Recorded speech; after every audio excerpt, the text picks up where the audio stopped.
Bismillahirrahmanirrahim. Kita bahas surat Luqman, surat ke-31 ya. Keseluruhannya ada 34 ayat.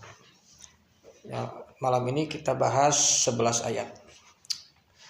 Ayat pertama alif lam mim. Alif lam mim ini bukan bentuk huruf, bukan bentuk apa? Bukan bentuk kata gitu ya, juga apalagi bentuk kalimat. Jadi ini adalah huruf-huruf yang menjadi satu ayat alif lam mim. Tentunya satu ayat itu satu makna ya. Karena ini satu ayat ya. Satu ayat berarti di situ ada satu makna. Tapi karena ini bentuknya huruf-huruf, bukan kata, bukan kalimat, huruf-huruf itu biasanya adalah sebuah perlambang. Ya enggak, sebuah simbol saja yang mengandung makna, yang mengandung rumusan tertentu. Itu kan. Nah, apa itu alif lam mim? Nah, ya pastinya kita belum tahu ya. Ya kalau ada yang sudah tahu ya syukur nanti ya. Apa itu alif lam mim? Yang jelas alif lam mim ini karena ini ayat 1, penjabarannya nanti pada ayat-ayat berikutnya gitu ya. Jadi kita simpan dulu alif lam mim, nanti akan kita lihat langsung ke ayat-ayat berikutnya penjabarannya. Ayat kedua, tilka ayatul kitabil hakim. Tilka artinya ini kata penunjuk isyaratnya isyarat jauh kalau tilka itu. Ya, jadi harusnya diartikan itu. Itulah. Jadi itunya kemana? Ke ayat 1, ke yang sebelumnya, berarti kepada alif lam mim. Kan ada tilka, ada dalika, kan bedanya bentuk cowok dan bentuk cewek gitu. Ulaika itu jamak berarti Pak. Kalau dekat itu hada ya, hadihi gitu ya. Kalau ini tilka berarti menunjuk kepada yang jauh atau yang sebelumnya. Kalimat sebelumnya itu alif lam mim. Nah, kita lanjut. Jadi tilka ayatul kitabil hakim. Itulah, kan begitu artinya. Itulah ayat-ayat, ayatun artinya ayat-ayat. Alkitab. Nah, Alkitab biasanya kitab itu dibayangkan apa, Pak? Buku. Sebenarnya bukan buku. Kitab dalam Al-Quran itu karena buku itu benda ya, berupa bentuk buku itu muncul kemudian sebenarnya ya. Yang namanya buku ini munculnya kekinian. Kitab yang dimaksud dalam Al-Quran bukan buku, tapi dia bisa berasal dari kata kataba, ya enggak? Kataba yaktubu kitaban. Nah, kalau kataba apa artinya? Tulisan. Jadi menulis. Kataba yaktubu kitab, menulis. Jadi kitab kata bendanya bisa tulisan. Nah, sehingga ayatul kitab berarti ayat-ayat tertulis, kan begitu. Ayat-ayat yang tertulis. Jadi tertulis itu berarti sesuatu itu sudah baku. Kalau sudah tertulis berarti sudah baku. Ya. Sudah seperti itu adanya, sudah tetap. Sehingga kataba bukan hanya menulis, juga artinya juga menetapkan, membakukan sama. Jadi kata bayak tubuh kitaban bisa juga artinya menetapkan, membakukan. Kalau di bulan Ramadan kan ada ayat kutiba.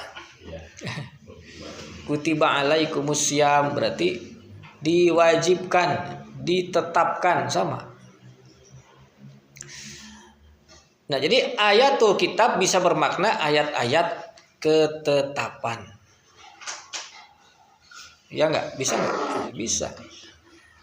Ayat-ayat ini menjadi sebuah kitab, artinya menjadi sebuah ketetapan. Nah, ketetapan apa? Ada lagi penjelasannya atau keterangannya. Al-Hakim, yang bersifat hakim. Jadi hakim ini mengandung nilai hukum, bersifat hukum gitu Pak. Hakim jadi mengandung hikmah. Kalau di sini artikan mengandung hikmah bisa. Karena hikmah juga dari kata hukum, hikmatun. Apa itu hikmah, hukum? Hikmah itu ya norma-norma tentang benar dan salah, atau tentang baik dan buruk. Tapi tidak cukup sampai di situ yang dimaksud hikmah atau hukum. Ya, norma-norma tentang baik dan buruk yang mengandung konsekuensi. Begitu. Jadi artinya ini baik, ini buruk. Kalau ini diabaikan, nah ada sanksi gitu ya. Jadi bukan sekedar baik buruk, tapi baik buruk kalau hal ini tidak diindahkan, tidak ditaati, maka akan menghadapi konsekuensinya gitu. Jadi kalau disebut ini baik ini buruk, kalau diabaikan nggak apa-apa, itu mah bukan hikmah, bukan hukum. Nah, jadi ayatul kitabil hakim bisa berarti ayat-ayat ketetapan hukum. Simpel nggak? Singkat. Ayat-ayat ketetapan hukum. Jadi ayat-ayat yang tertulis atau yang sudah dibakukan al-hakim yang bernilai hukum. Kalau lebih singkatnya ayat-ayat ketetapan hukum itu. Jadi itulah yang terkandung dalam simbol alif lam mim. Di alif lam mim itu mengandung rumusan, isinya adalah tentang ayat-ayat ketetapan hukum begitu. Ayat itu ayat kedua. Kita lanjut ke ayat ketiga. Hudan wa rahmatan lil muhsinin. Sebagai hudan. Ya. Ini keterangan tujuannya langsung. Hudan wa rahmatan. Hudan artinya udah tahu ya. Sebagai petunjuk atau pedoman. Jadi ayat-ayat ketetapan hukum itu menjadi petunjuk, menjadi pedoman. Warahmatan, dan juga menjadi rahmat. Sebagai petunjuk dan rahmat. Apa rahmat? Rahmat itu satu bentuk kasih sayang.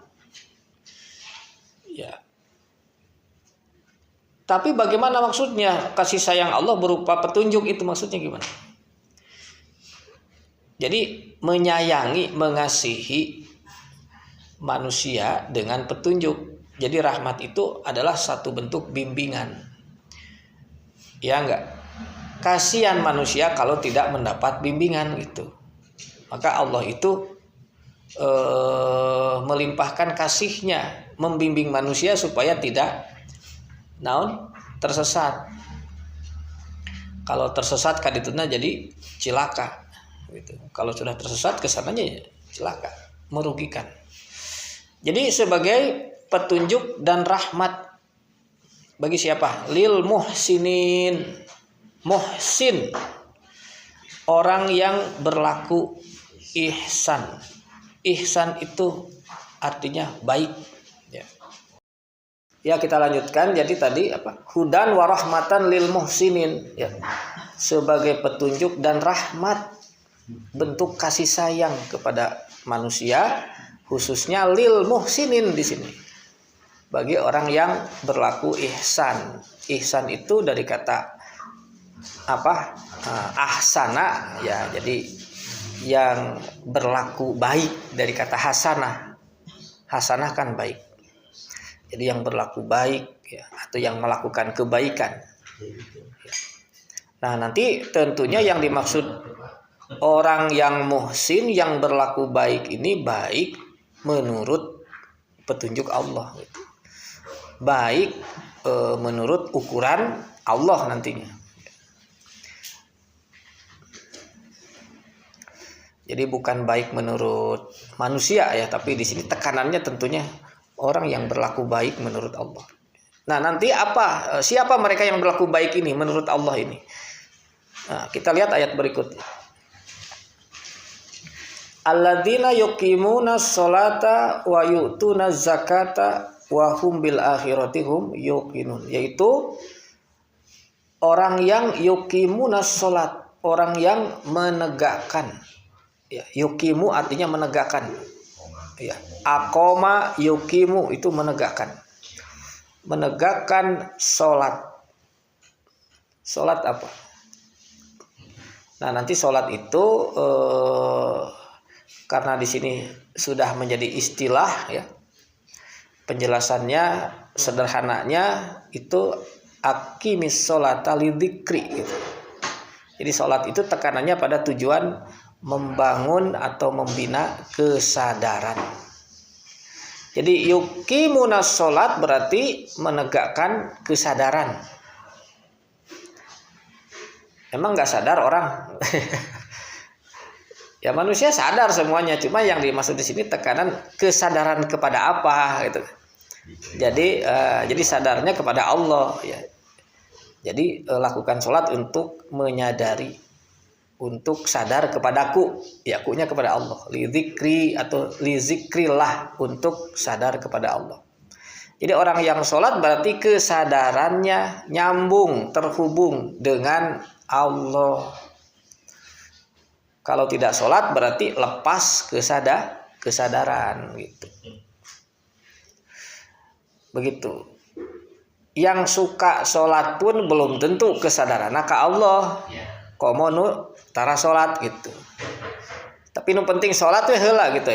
Sadar arek henteu nu penting itu usaha. Adi terus makan berarti terus setidaknya ada keterhubungan diri, kesadaran kita dengan Allah. Tetapi nanti gambaran Allahnya harus jelas. Gambaran Allah dengan kedudukannya itu harus sudah jelas hasil tadabbur Al-Qur'an. Jadi sadar ke Allah teh apanya nanti bisi wujudna gitu. Jadi ingat ke Allah teh ingat kana naonna. Bukan masalah wujudnya, zatnya, sifat, bukan. Tekanan Al-Qur'an adalah pada apa? Ingat makomnya, Pak. Makom itu kedudukan. Jadi ingat kepada Allah pada kedudukannya sebagaimana diajarkan dalam ayat-ayat Al-Qur'an begitu. Sehingga timbul rasa takut gitu. Untuk melanggar gitu. Kan begitu ya. Jadi sholat itu menghubungkan kesadaran dengan Allah. Kemudian yang kedua, wa yu'tuna zakat. Arti yu'tu itu apa? Dari ata yu'ti, af'ala yuf'ilu kalau nggak salah ya. Jadi ata yu'ti kan, mendatangkan artinya mengeluarkan kan sama. Yang asalnya nggak ada jadi ada. Jadi mengadakan, mengeluarkan zakat. Zakat kalau dari arti dasarnya bersih ya Pak. Bersih. Jadi zakat itu artinya bersih. Jadi kalau berdasarkan artinya maka yu'tuna zakat berarti mengeluarkan apa arti? Zakat itu kan ya bersih atau pembersihan. Apa yang dibersihkan? Jadi zakat satu pembersihan sebenarnya. Memang artinya bersih. Dari kata zakka, yuzaki itu membersihkan. Atau juga ada kata tazakka, yatazakka gitu.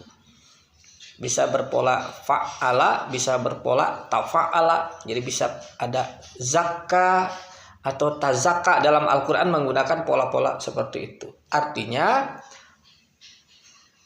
melakukan pembersihan. Nah pertanyaan sekarang apa yang dibersihkan? Ngebersihan naon gitu. Kalau di dalam surat ini memang tidak disebutkan pembersihan apa, tapi ini kayaknya sudah dimaklum maksudnya. Ini satu bentuk pembersihan zakat itu.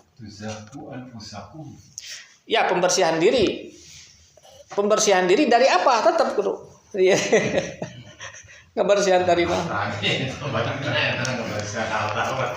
Nah, kalau di dalam ayat-ayat Quran ini ada misalkan saya ambil contoh dalam surat Al-Lail ya, ayat 18 ini untuk merujuk ya peristilahan zakat. Misalkan ada istilah yu'ti malahu alladzi yu'ti malahu yatajaka. Nah, ada kalimat yu'ti malahu. Jadi yu'ti malahu yatazaka berarti mengeluarkan harta. Yu'ti kan tadi yu'tu sama yu'ti. Kalau yu'tu kan banyak jamak, kalau yu'ti individu.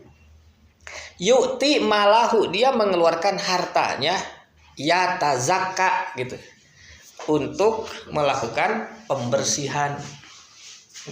Alladzi yu'ti malahu yatazaka gitu ini kalimatnya. Jadi yu'tuna zakat itu kalau kalimat lengkapnya seperti ini. Yu'ti malahu jadi berhubungan dengan harta. Yatazaka untuk tujuan yatazaka. Dikeluarkan eta harta teh untuk tujuan pembersihan. Pembersihan harta gitu. Enggak disebut pembersihan harta. Pembersihan itu pembersihan diri, Pak. Namun pembersihan diri dari apa? Pembersihan harta mah gampang, tinggal dielapan, Pak, di sabunan. Iya mana? Ya sasaran pembersihannya diri atau jiwa istilahnya. Nah, dari apa? Nah, yu'ti malahu yatazakka wa mali ahadin indahu min nikmatin tuja ila ibtiga wajhi rabbihil a'la wala saufa yardo. Jadi berujung pada posisi wala saufa yardo. Berujung pada posisi di mana diri ini mencapai ridho, mencapai pribadi yang ridho, memenuhi ridhonya Allah. Jadi kalau nanti berujungnya ke situ. Jadi pembersihan ini begini Pak maksudnya, berhubungan dengan harta. Dalam diri manusia ada satu watak yang paling dasar. Watak itu disebut hubudunya. Naon hubudunya itu? Cinta dunia. Ya, di dalam surah Al-Fajr ya, kalau nggak salah itu ada watak kulu naturosa aklan laman watuhibunal mala huban jaman. Nah itu watak yang melekat pada diri manusia. Kalian ini tak kulu naturos ya, makan karunia Allah, makan limpahan karunia Allah yang diberikan itu aklan laman. Demikian rakusnya itu. Wa tuhibunal mala dan kalian itu tuhibunal mala cinta dunia huban zaman. Demikian hebatnya, demikian melekat mengakarnya. Nah, itu pada diri manusia. Itu. Nah, jadi yang mau dikikis, yang mau dibersihkan ya itu. Dengan zakat ini, dengan pembersihan ini. Jadi sasarannya lain harta. Nah jadi ada kesalahan sasaran sekarang. Zakat meh hartana dibersihan sanes ya. Pembersihan tuh jiwanya, dirinya. Diri dari watak hubudunnya atau sama dengan dari sifat materialis. Manusia punya watak materialistis. Apa sih itu materialistis itu? Meletakkan kebahagiaan itu pada kepemilikan barang. Malun itu barang, benda, kekayaan. Jadi menentukan bahagia tidaknya itu ku ayana kepemilikan benda barang. Nah itu yang Allah tidak suka, tidak ridho. Can ridho Allah lamun masih kene aya watak eta. Itu. Jadi bukan tidak boleh punya harta, bukan, tapi jangan ada watak itu. Gitu, karena itu watak merusak.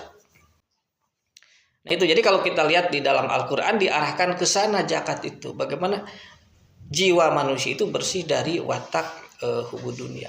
Misalkan dalam surat ini untuk lebih tegas lagi. Sebenarnya zakat ini yang sasaran yang harus dicapai melalui zakat itu, kita ini harus sudah bisa pembersihan jiwa, Pak, dari watak itu. Karena ini menjadi target yang Allah inginkan. Surat Ali Imran ayat 92. Lan tanalul birra hatta tunfiku mimma tuhibun. Wa ma tunfiku min syai'in fa innallaha bihi alim, itu ayat. Lan tanalul birra, apa artinya? Tidak akan mencapai birrun, tidak akan mencapai nilai baik. Kalian itu nggak akan bisa mencapai nilai baik, atau belum akan bisa mencapai nilai baik. Hatta tunfiku, sampai kalian tunfiku, berinfak. Berinfak itu menganggarkan. Gitu. Mimma tuhibun, menganggarkan sebagian dari apa yang kalian cintai itu. Namun kurang dicintai. Harta tadi. Jadi matuhibun itu ya kecintaan manusia pada harta, begitu. Nah, jadi kata Allah tidak akan bisa mencapai nilai birrun sebagai hamba hatta tunfiku mimma tuhibun. Gitu. Jadi apabila kita masih ada rasa hub itu ya cinta dengan harta. Cirina naon? Cirinya begini, kalau kita masih ada cinta harta ini. Ketika harta ini kita keluarkan, aya rasa lebar, berat. Berarti ini masih ada hub dengan ini. Begitu. Nah, itu kikis habis sampai tidak ada hub itu maksudnya. Sehingga nanti jangan sampai rebutan hub gitu. Ridho hub ke mana, ke Allah atau ke harta gitu. Itu yang Allah mau gitu. Pembersihan itu gitu. Ya. Nah, jadi kalau kita tinjau di ayat-ayat lain, apa maksud sasaran daripada pembersihan ini? Pembersihan adanya watak hubud dunia atau materialistis di dalam setiap diri manusia. Gitu. Nah, itu sementara. Jadi mengeluarkan zakat itu artinya mengeluarkan harta, yatazakka, yu'ti malahu, yatazakka, kalimat singkatnya yu'tuna zakat. Sama gitu. Nah, itu jadi ada berapa? Ada dua hal disebut di sini ya, yaitu orang yang menegakkan sholat berarti menegakkan, membina kesadarannya dengan Allah, dan yang kedua wa yu'tuna zakat, melakukan pembersihan jiwa dengan zakat. Wa hum bil akhirati hum yuqinun, dan mereka terhadap al-akhirat, apa akhirat? Kehidupan kemudian. Nah, mereka yakin dan mereka meyakini tentang adanya kehidupan hari kemudian. Jadi di akhirat itu ada apa, gambarannya seperti apa, dan itu sudah menjadi satu keyakinan. Dan keyakinan itu dibentuk melalui memahami, mentadaburi informasina, kumaha informasina, barijeng di pikiran kan, wah kaharti bener nah, timbul keyakinan bakal aya.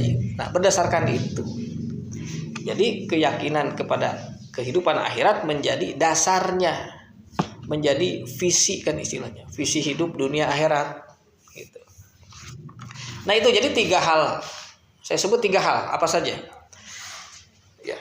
Alladzina yuqimuna sholata wa yu'tuna zakata wa hum bil akhirati hum yuqinun.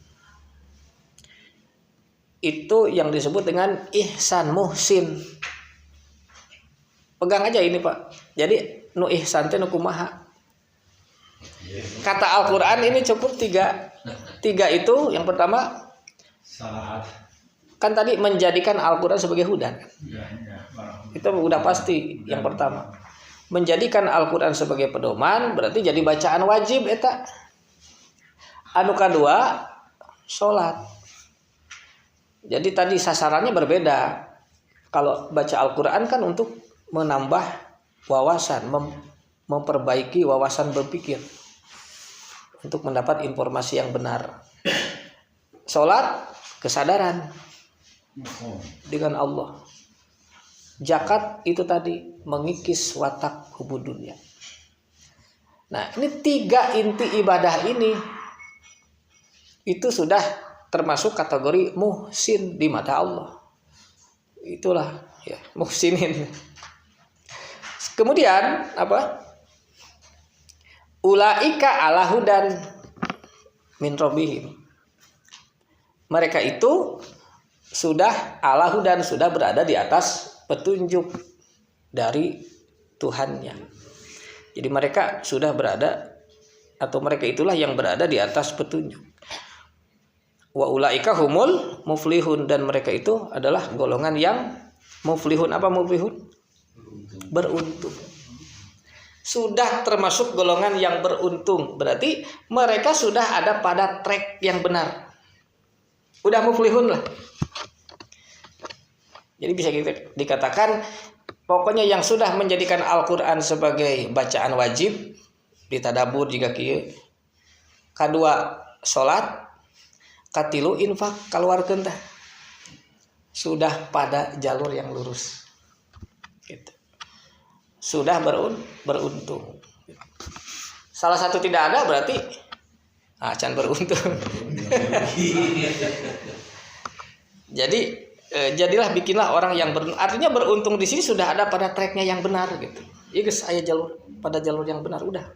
Nah, kesananya apa? Sisanya apa? Ya sisanya processing terus. Memproses, meningkatkan, membina terus-menerus sampai nanti menjadi apa? Nah, kita lanjutkan nanti ayat berikut. Kita lihat. Jadi ini sudah ibadah yang paling dasar itu 3 tadi. Ya. Jadi sudah muflihun, sudah berada di atas petunjuk. Kita lanjutkan ayat berikut.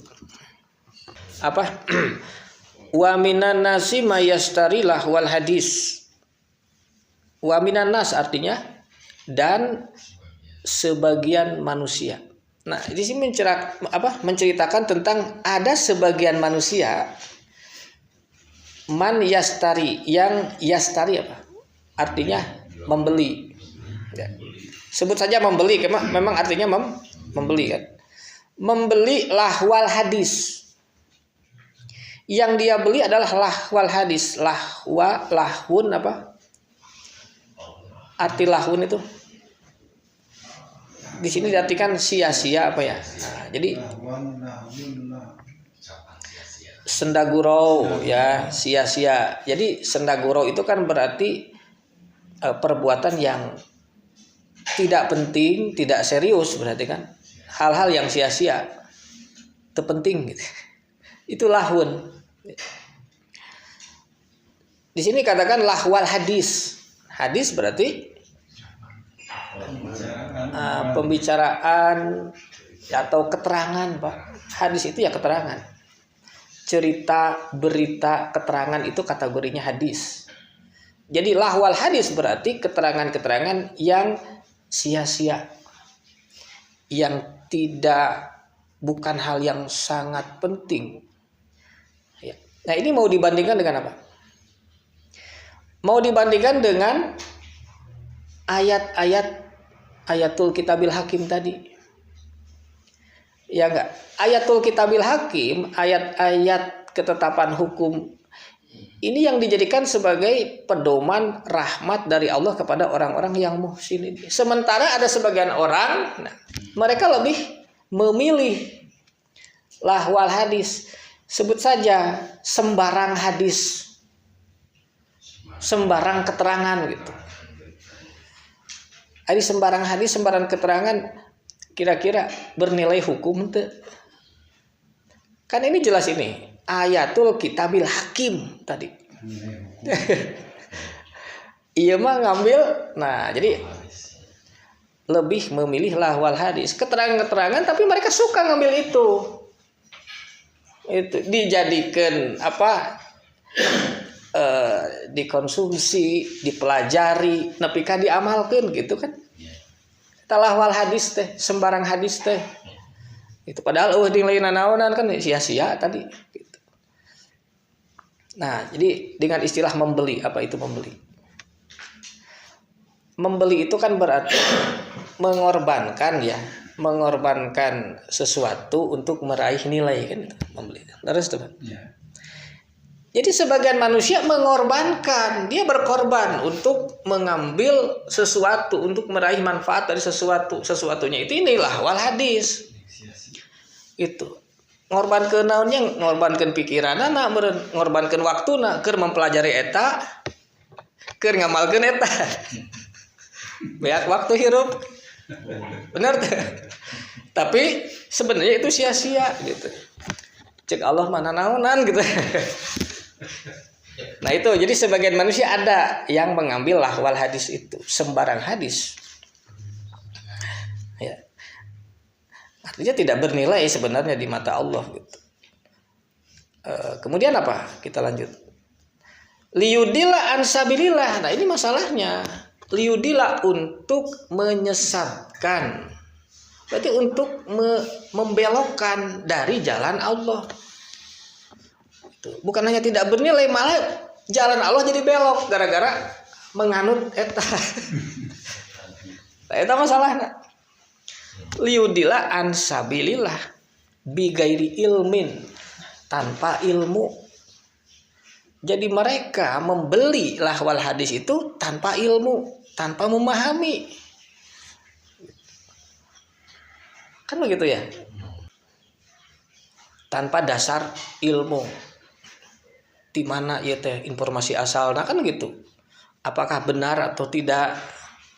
Apakah valid atau tidak? Apakah bernilai hukum di mata Allah atau tidak? Kan itu bigari ilmin, tidak mereka cermati, ya. Tidak mereka pahami tentang apa informasi itu, berita itu. Nah, maka dikatakan tadi sembarang gitu.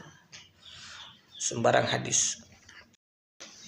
Kemudian wayat tahidaha hujua. Yattahidaha, ittakhadha, menjadikan. Dan dia menjadikan hal itu haknya kemana Pak? Ke sabilillah, ke yang dekat. Dijadikan sabilillah, jalan Allah itu hujwa. Hujwa ini kalau di Quran biasa diartikan olok-olok. Sebenarnya yang lebih tepat bukan olok-olok. Kalau olok-olok itu kan apa ya? Mencemooh apa ya? Hujwa ini sesuatu yang main-main, Pak. Meremehkan artinya, sesuatu yang remeh. Jadi dia menganggap, menjadikan sabilillah itu sesuatu yang remeh gitu. Sesuatu yang dianggap nggak penting gitu. Mereka lebih menganggap, lebih mengagumi lahwal hadis tadi. Ari jalan Allah, ayat-ayat Allah yang dibacakan, yang dibacakan kepada mereka tidak menganggap itu hal penting. Nah, gitu. Yattahidah wa yattahidaha hujwa. Jadi mereka menganggap menjadikan jalan Allah itu sesuatu yang remeh, sesuatu yang dianggap main-main, dianggap heureuy. Ya. Enggak diolok-olok, hanya dianggap remeh gitu. Ya, Dianggap serius ya, itu yang dimaksud ya. Itu ya wayat tahidah hujwa. Nah maka ini penegasan Allah, ulaika lahum adzabun muhin. Langsung kena vonis. Ulaika, mereka itu bagi mereka akan mendapatkan sanksi hukum yang menghinakan.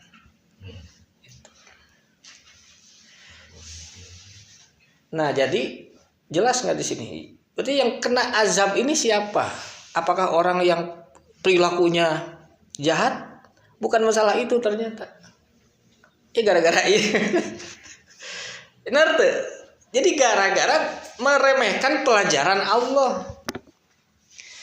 Itu ayat-ayat Allah ini kan tadi ini bernilai punya konsekuensi hukum. Begitu. Iya makalahkah mempelajari hal-hal yang tidak tidak bernilai hukum di mata Allah, malah justru gara-gara mengabaikan ini mereka akan kena sanksi hukum dari Allah itu. Itu jadi membandingkan tadi dengan betapa pentingnya berarti itu untuk menegaskan tilka ayatul kitabil hakim. Maka ditegaskan yang main-main dengan ayat-ayat ini hati-hati kena sanksi hukum Allah. Ya gampangnya kan begini berarti, oh kalau begitu kita ini diciptakan oleh Allah di dunia ini untuk mengikuti pelajaran. Gampang nama urang teh erek disakolakeun ku Allah. Berarti kudu daek disakolakeun. Anu teu daek sakola, eta dihukum. Kan gitu intina mah. Sederhananya begitu, Pak. Daek karegepkeun sia petunjuk Allah gitu. Anu teu daek karegepkeun dihukum kan gitu, tegas. Nah itu. Kita lihat lanjutkan. Ini penegasan lagi ya, lebih dijelaskan lagi ayat berikut, ayat ke-7 ya. Wa iza tutla alaihi ayatuna wala mustakbiron. Nah ini. Dan apabila dibacakan kepadanya ayat-ayat kami, maka dia malah wala berpaling, membelakangi sama kan. Mustakbiro dengan sikap angkuh. Jadi angkuh teh berarti ngarasa teu butuh. Ngarasa aya nu leuwih alus. Merasa diri yang dia punya, yang dia pelajari ini lebih baik, ini lebih bagus kan angkuh. Maka yang ayat-ayat Allah disepelekan. Itu yang dimaksudnya. Hati-hati sikap yang begitu. Itu yang dimaksud tadi yattahidaha hujuan itu ketika dibacakan ayat-ayat Allah, ayat-ayat kami, maka mereka berpaling dengan sikap angkuhnya. Ka'an lam yasma'ha. Apakah seakan-akan lam yasma'ha mereka tidak mendengar. Jadi berpaling teh gitunya, berpaling muka teh bari jeung sikap angkuh teh kadituna teh seolah-olah can ngadenge we gitu. Nah itu seolah teh ngadenge naon we gitu. Jadi hare-hare mun cek Sunda mah, hare-hare seakan-akan belum mendengar apapun. Nah udah.